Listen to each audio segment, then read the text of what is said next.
Good morning, everyone. So I'm from the ITER project, and if that's new, it's a fusion energy project about 2 hours east of here. And I'm very new to the Exascale community, but by circumstance, I've sort of come into this through the ECO project, and it was suggested that I give a talk. I'm off topic. I apologize for that. This is quite a general talk. So maybe you can relax a little bit.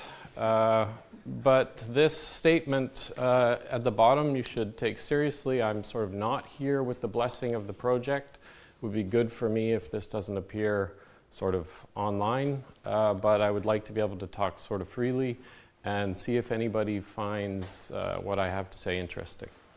Okay, that's it. Right, as an outline, we talk about three things: energy supply, ITER, and fusion energy and exascale computing. The talk is about 1/3 each. It's kind of a long way to go.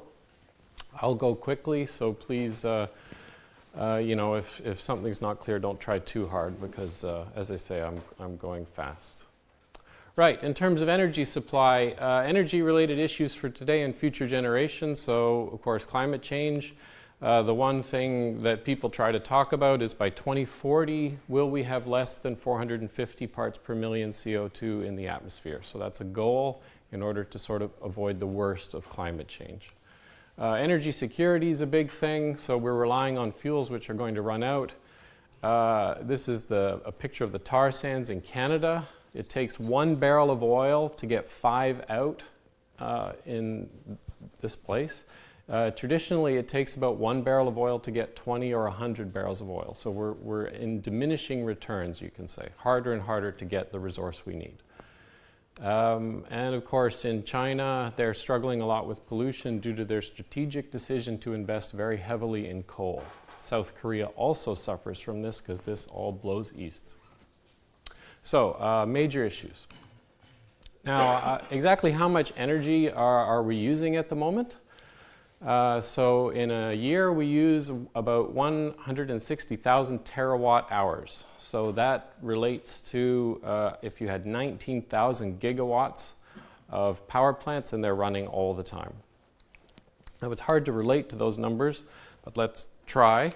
So how large is 160,000 terawatt hours? Well, here's the Three Gorges Dam in China, which is the largest power generation facility in the world, and so it can generate 22.5 gigawatts in principle, and its record is 99 terawatt hours in 1 year. If we zoom in a little bit, you can get a sense of scale. There's a car there, so there's a lot of concrete in this facility. So how many of these do we need to power the world if we take this as our unit?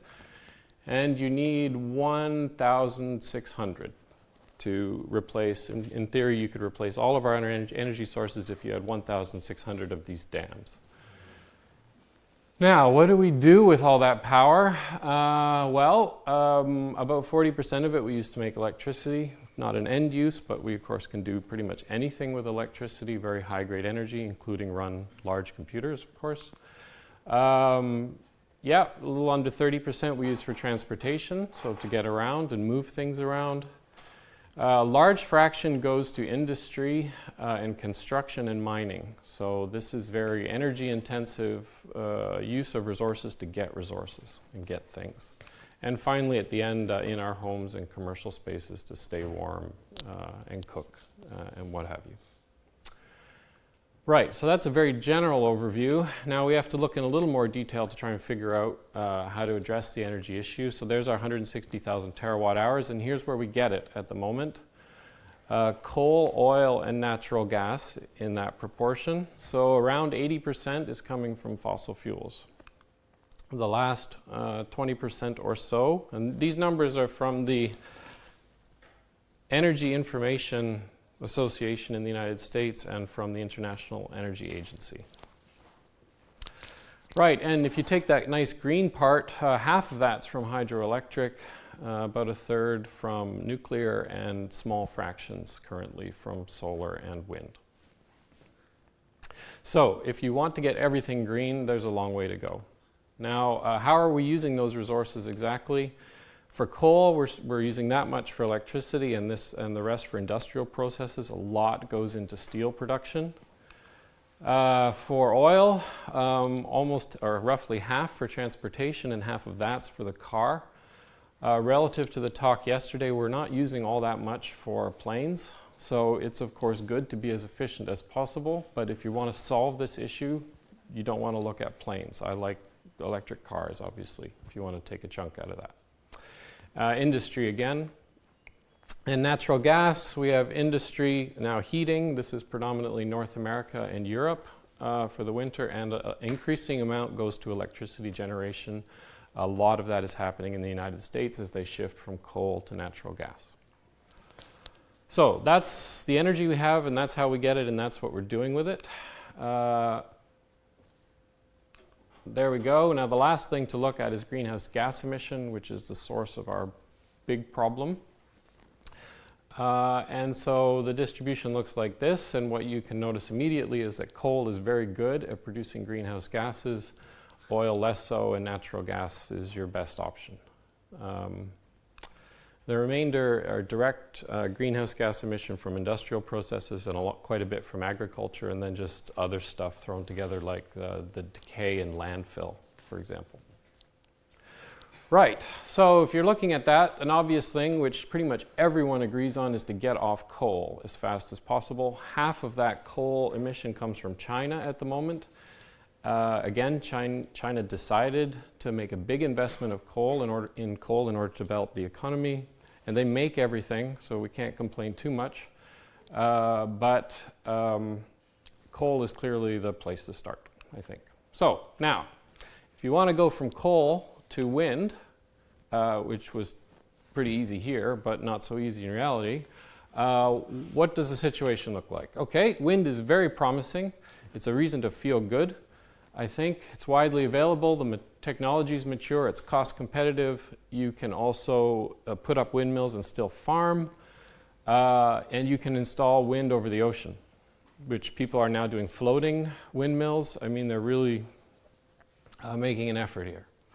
Now, however, if you look at the numbers, total turbines installed at the moment, 350,000. Total power capacity of 500 gigawatts. Average turbine capacity is about, from those two numbers, is 1.5, which is consistent with the popular turbine models from General Electric and Siemens and Vestas at the moment. So that makes sense. How many do you need to replace coal? You need 4 million. Installations per day, if you want to replace coal by 2050, is 300. Wind capacity installed in 2016, so last year, 50 gigawatts, which is 100 per day. So last year, 100 wind turbines went up around the world each day. A large fraction of that was in China. They were doing 25 a day. They were doing 50 a day the year before. So we're actually, from here, looks like you sort of can be on track for replacing coal with wind by 2050-ish. However, 300 per day is low estimate for what you need. We're missing 200 per day at the moment, so you have to make that up later. The quality of the wind sites will go down as you start to fill up the good ones.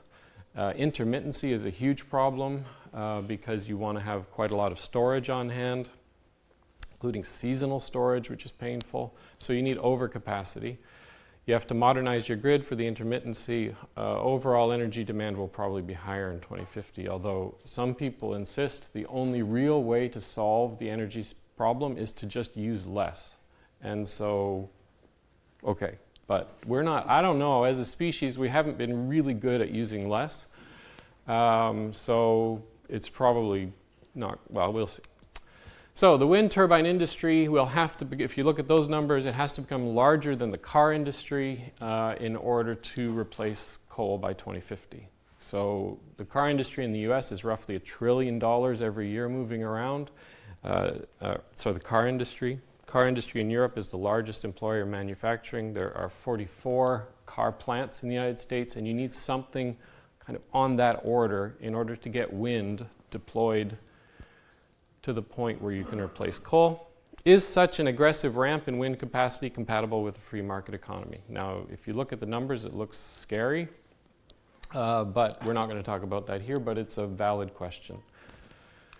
Now, if you go to nuclear, from coal to nuclear energy, for example, fine, we have lots of nuclear technology is mature, but if you run the numbers, you need 3,000 reactors, or one every 4 days. We installed 0 last year, and there's only 120 gigawatts under construction. Generation 3 is not going to give you your solution. There's a limited supply of uranium, and waste and safety are huge political issues.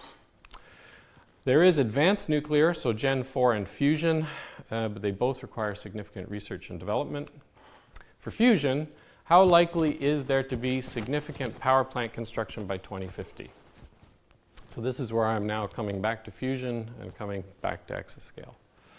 All right, so switching to carbon-free energy, lessons from the past. So we have brought new sources of energy into the system. What did that look like? And in particular, was there a pattern? So here's our plot. Vertical axis installed effective power in terawatts, and this analysis follows 2 papers that came out in the last 10 years. And we're going to look at installed power and projections for selected carbon-free energy as a function of time.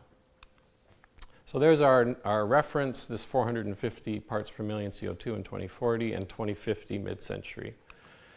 So this is a measured world total power up to 2014, and then a guess as to where that might go.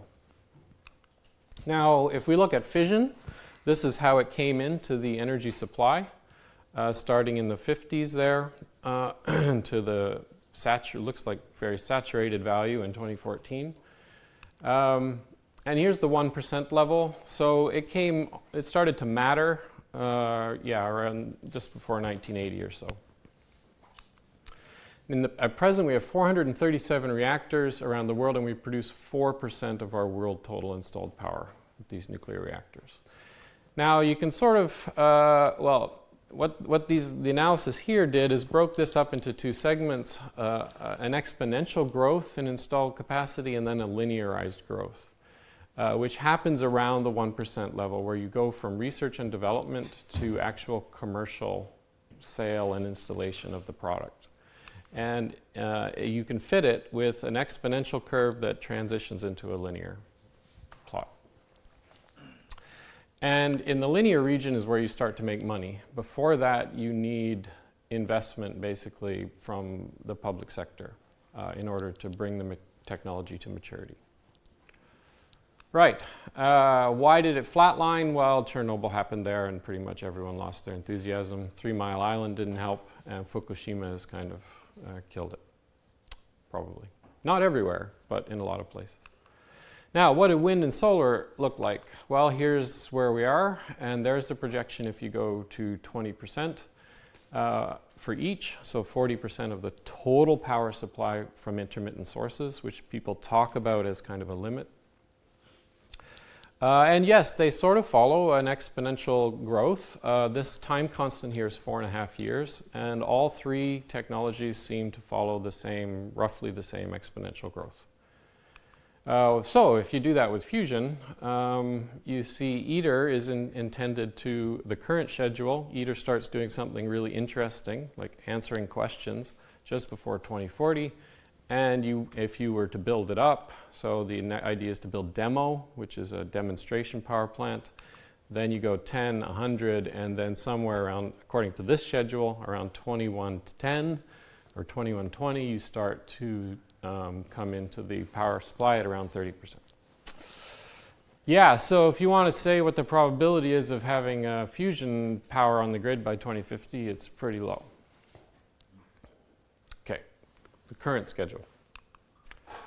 All right, now, all energy options have significant challenges when you try to take them up to full scale. There's probably no silver bullet, which is what people try to look for, of course. But there's maybe what I'd call a silver shotgun shell, where you're spraying many little bullets in lots of directions.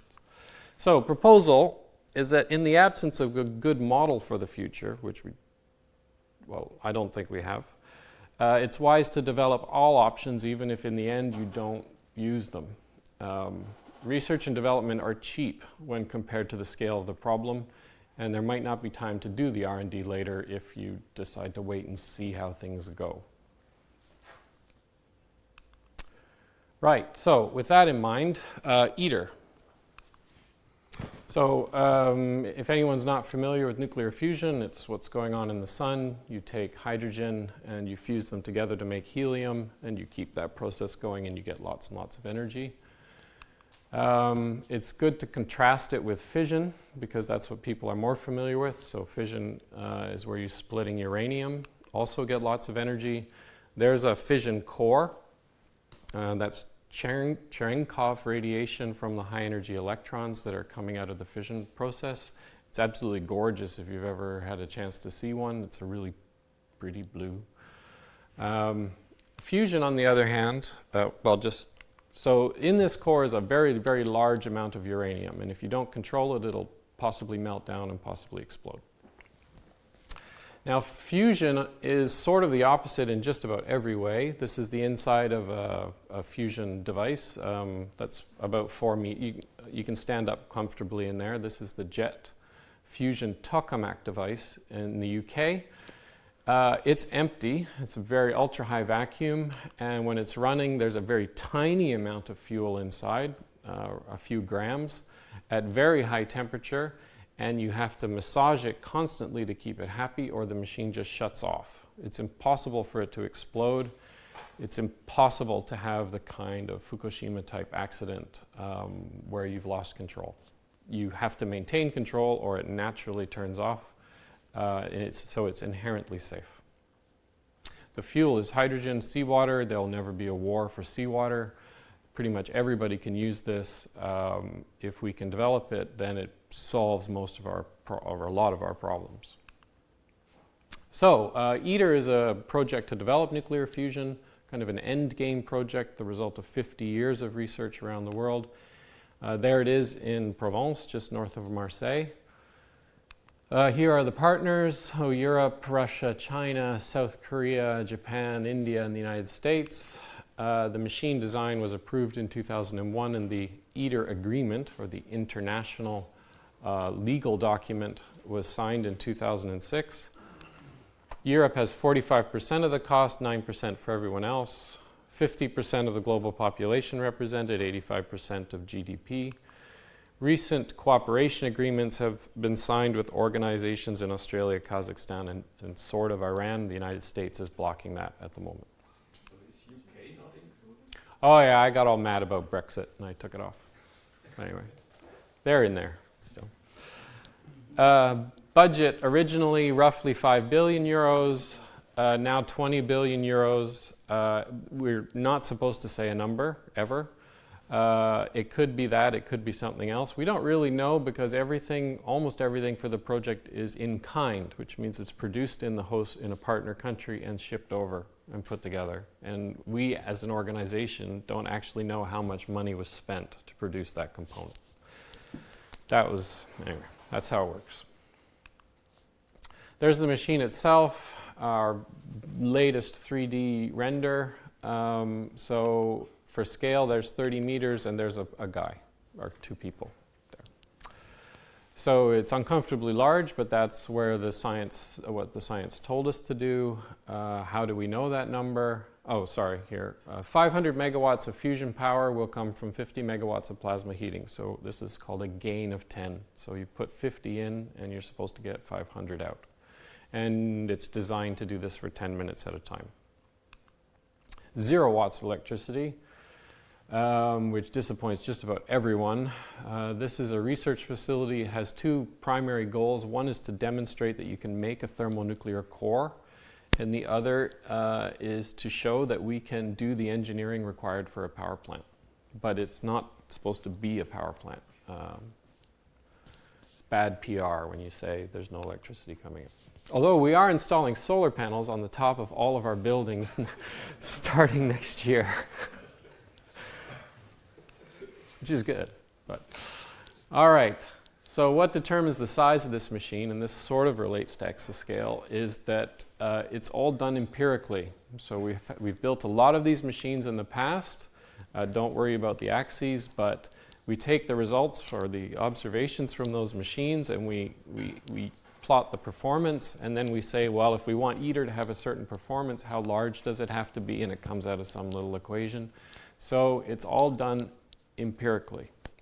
And that's how we decided the engineering parameter for size for ITER. Here's the site as of last month. Lots of buildings. They put the, does this have a laser? Oh yes, they've tied us into the electrical grid. France did a lot of work with its electrical grid to accommodate this project. There's a giant assembly hall. There's lots of cranes you probably can't see. This is the so-called tokamak pit where the machine will go, 3.5 meters of concrete to shield neutrons. This is the bioshield. This guarantees that there will be no contact between what's inside and what's outside. Even though the machine can't explode, you still don't want radiation leaking out. There it is at night, running 2 shifts at the moment, trying to keep to schedule. However, delays. The project has a long history of delay. We basically delayed 1 year for every year we've existed. Here's again our 450. Here's the original schedule. So in 2006, the agreement was signed. The machine was supposed to turn on in 2015, 2016, and then go nuclear in 2025. Run for 10 years and then 20 years of decommissioning. By 2010, the schedule had slipped. First plasma, as it's called, was just before 2020, and the nuclear phase was pushed back. At the same time, Europe tried to start to organize and anticipate the machine they would have to build after this, called demo.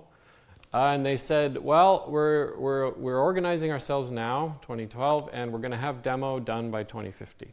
And it all became very political, went to the highest levels of the European Commission, and everything was agreed.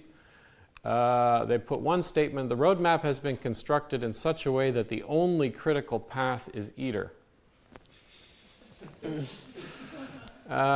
So there we go. We've tied those 2 roadmaps together. Now, we had an interesting person as our Director General, and he said if the first plasma date, so this red dot, goes to 2025, the project will never survive. That I know clearly. In 2013, there was another delay, but they kept this date because they were afraid to move it.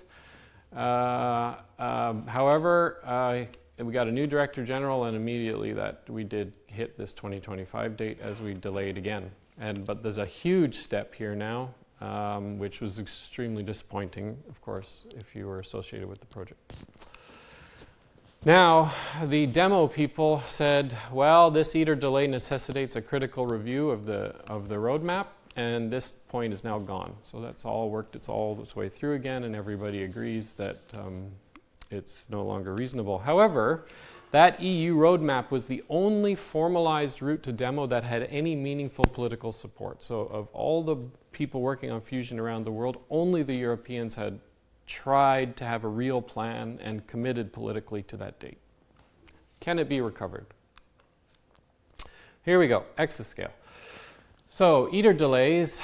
Is there any way to mitigate those delays with exascale computing? So here's again our plot now of how new energy systems come in. There was the original ITER plan, and there's the delayed one. You can certainly argue that 10 years doesn't make a difference on this kind of plot. It's the trend I'm worried about. So it's not just that we have this delay, it's that we are continually delaying. And so at some point, I argue you have to try and put a brake on that.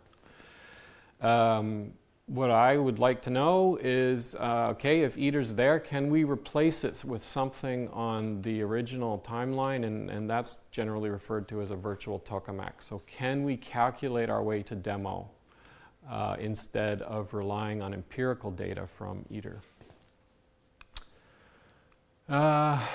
Can exascale computing help? So here again with our delays, can we go for a virtual tokamak program? This is sort of a decision point. Yes, let's try this seriously. These machines appear just after 2020. Then we replace calculated data in this roadmap and we recover our 2050 timeline. Now, ITER's role changes a lot in this scenario, which is very difficult to discuss anywhere.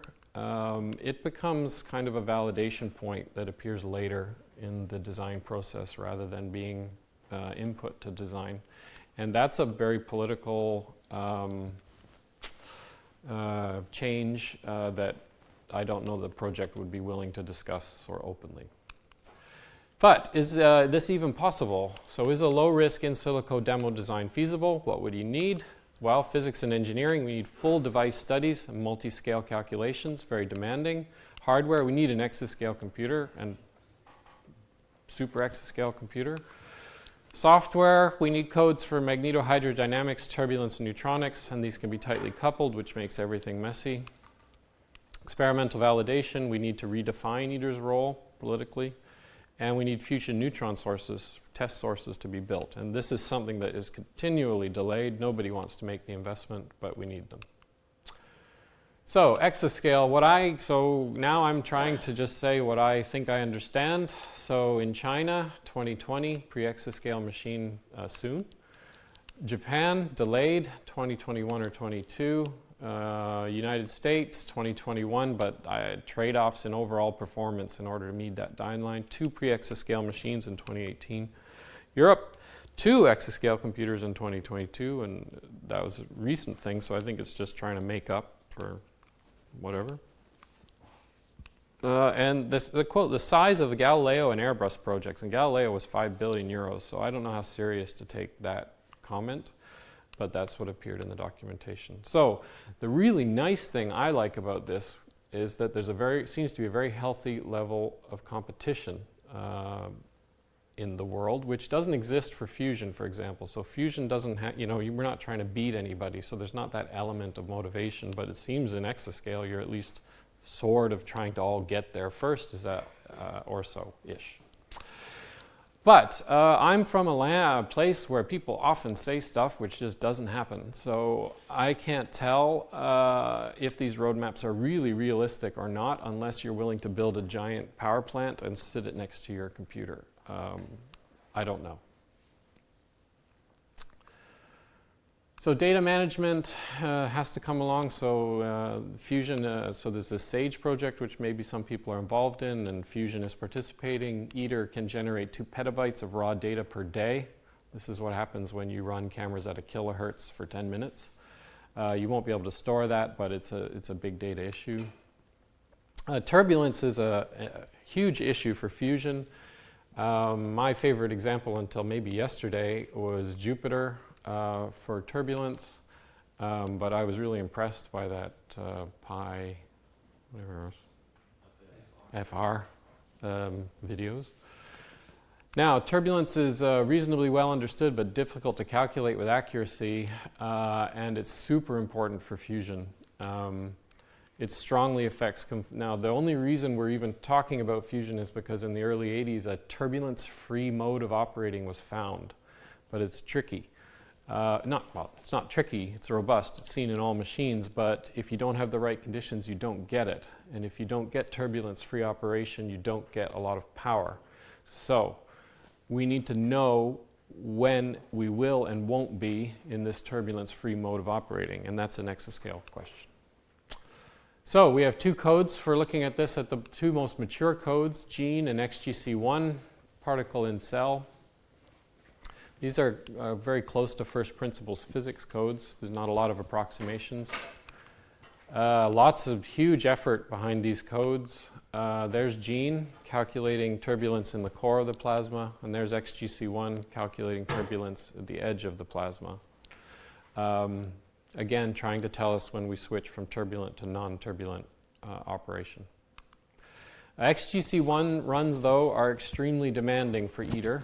So they've only really run on Titan so far. A full machine, 200 million hours is what you need.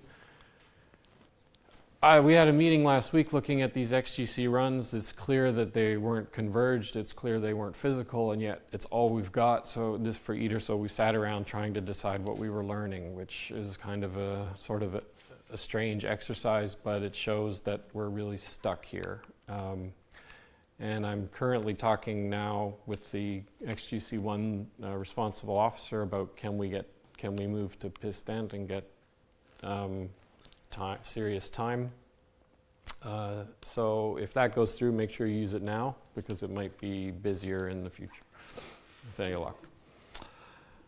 Okay, the other though, it's not just, we don't want to rely on only one approach. So there's also this PEPC code, pretty efficient parallel Coulomb solver at Euler Supercomputing Center, N-body swarm tree code algorithm from astrophysics. It's gridless and it scales well.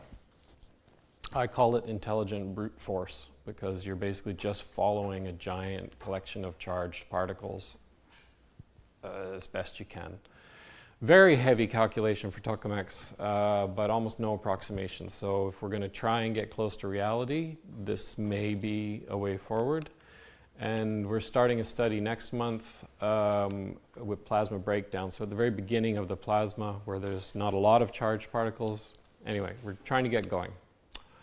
Materials, just examples here, multiple scale, coupled scales. Again, demanding computational, lots of stuff, neutronics, plasma material interaction, corrosion, elastic stability, etc. So all very demanding. Engineering, uncertainty qualification, stochastic methods. We have we're pushing components very close to their physical limits in these machines, and they all break in different ways, and you need a statistical analysis to really assess risk. And that adds orders of magnitude to the number of runs you need when you're doing your engineering studies. So, summary. We need to fix this. So, that's a big job. This is a famous quote, a feel-good quote in fusion from one of the grandfathers of fusion research from the Soviet Union, that fusion will be ready when society needs it. So we did literally walk around feeling good about that for quite a while. I don't feel so good about that anymore, but it's certainly food for thought. Fusion energy research is under-resourced. So why aren't we getting anywhere? Well, for the job, we don't have much money. So now, in order to try and increase the effective resources going towards fusion, I'm looking for synergy with other communities, HPC, climate change people, aerospace, for example. We're at an interesting tie-in with ESA, possibly. So I'm asking, can exascale computing help to recover the fusion development timeline? Can fusion ITER help exascale computing? So one reason I think some people like to talk to fusion from exascale is we're a driver. So we can stand up and say we really, really need these computers. Does that help you? Is that valuable at all for the exascale community? The other lower level thing is ITER has a mature now an international framework. So if you need to move around internationally, ITER provides a legal structure where can help people collaborate. And maybe that's, anyway, I'm not sure how valuable that is, but it's something we can try and do. And I'm not expecting any answers. I'm really, as I say, trying to come into this field, and I would just like people to think about it for now. Right, now, trying to actually have a realistic feel-good thing. If we go back to this again, an interesting story is nuclear fusion in France. Or nuclear fission, sorry, in France. So these are the global numbers. Here's what it looked like in France, and that's scaled, but relative to 1956, this is how nuclear power has appeared in this country. At the moment, there are 58 reactors, 75% of electricity production. So in terms of green electricity, France is by and far ahead of everyone else. It's almost super green when you look at the hydro. And also 17% is from recycled fuel. So France, when they said we're going to do nuclear, we're going to do it as responsibly as possible, and they're trying to recycle their fuel, which other people don't do. Why did that happen? Well, in 1973, the oil crisis occurred, and nobody was comfortable with that. And a fellow named Mesme, who was prime minister, I believe, was able to go literally in a back office and sign a deal for 50 reactors. It wasn't debated, it just happened. That upset a lot of people at the time. There were huge protests, but they got built. And so if you want to talk about the carbon benefits, they're huge.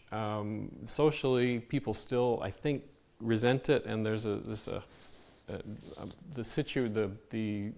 public support for nuclear is maybe less than it should be in France because of how that was done.